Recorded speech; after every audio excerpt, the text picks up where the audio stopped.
Can't make it up. Here with reaction, Texas Senator Ted Cruz. Ted, Senator, you're feeling the brunt of this in Texas.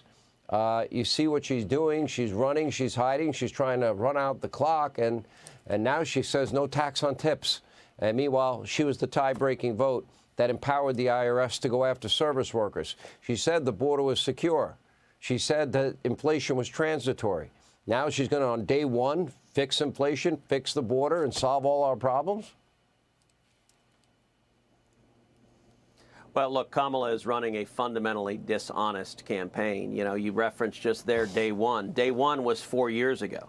Part of what's fundamentally dishonest about the campaign is she's pretending that she's not the sitting vice president. She's pretending that Joe Biden is not currently the president of the United States, that these problems are all of her own making, that the inflation we have is because of the wild spending and debt that she and Joe Biden and the Democrats did. The open borders, she's been the border czar for 4 years. This invasion is her fault. Not only her fault, but she wanted it. Listen, I've served with Kamala for years in the Senate. She has consistently been the most left-wing senator. She's voted for open borders over and over and over again.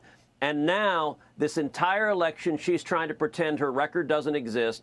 Sean, it's why she doesn't do media interviews. It's why she won't answer questions, because they are very cynically trying to hide her in the basement. I think it's Joe Biden's basement. And I'll point out, by the way, my reelection campaign in Texas, my opponent, Congressman Colin Allred, every bit as left-wing as Kamala Harris. He's doing the same strategy. He's been over 60 days without doing a press conference. He doesn't answer questions.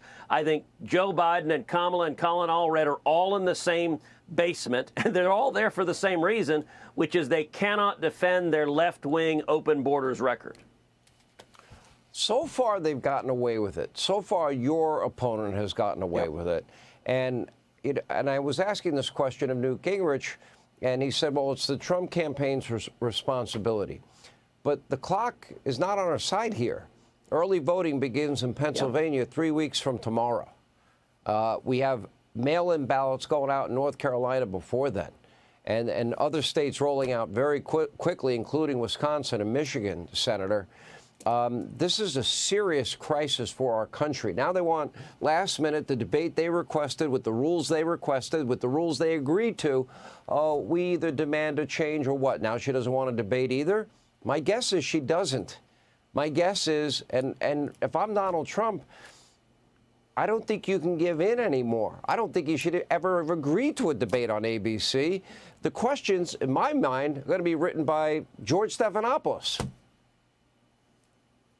So they are going to be written by George Stephanopoulos. But look, Sean, I think Trump needs to do the debate. And frankly, I think he should agree to whatever stupid rules they want. It's going to be hostile and rigged regardless. And I think Kamala Harris would love to cancel the debate and blame it on Trump. Look, she's in a basement. They don't want her challenged ever. If they have an excuse to get out of a debate, they can literally do nothing for the next 71 days except count on the corporate media so what if to Trump lie. Says, and so I think that Trump...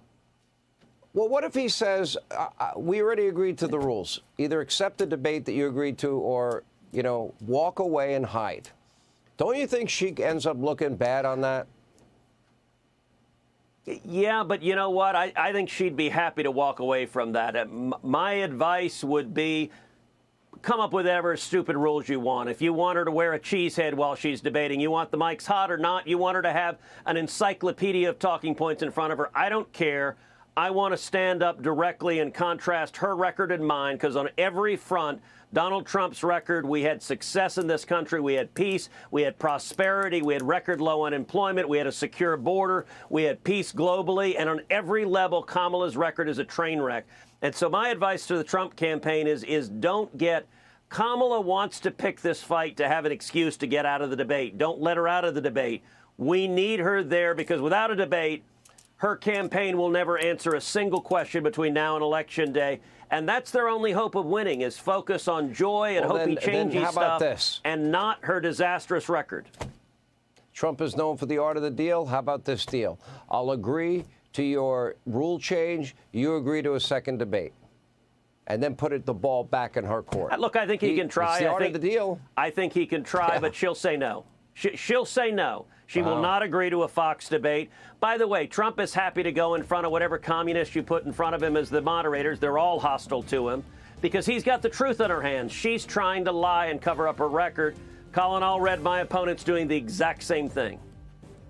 All right, Senator, thank you. We're watching your campaign very closely as well. We appreciate it. Hey, Sean Hannity here. Hey, click here to subscribe to Fox News YouTube page and catch our hottest interviews and most compelling analysis. You will not get it anywhere else.